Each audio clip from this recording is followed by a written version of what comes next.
বিসমিল্লাহির রহমানির রহিম। সূরা ইব্রাহিম পবিত্র কোরআনের 14 নম্বর সূরা। এই সূরার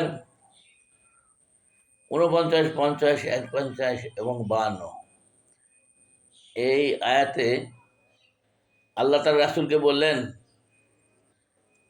হে রাসূল, আপনি দেখবেন কিয়ামতের দিন যারা অপরাধী তাদেরকে শিকলে বাঁধা হবে।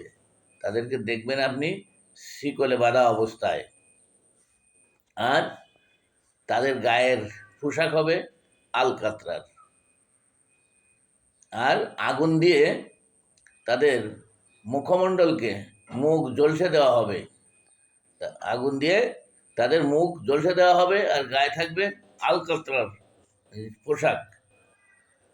এটা হলো মানুষের জন্য একটা সতর্ক বার্তা।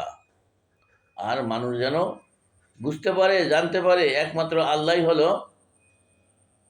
উপাস্য। আর যারা জ্ঞানী লোক তারা যেন এর থেকে উপদেশ গ্রহণ করে। এটা সূরা ইব্রাহিমে আল্লাহ রাসূলকে বলেছেন। ভিডিওটি শেয়ার করুন যাতে সবাই জানতে পারে। আসসালামু আলাইকুম ওয়া রাহমাতুল্লাহ।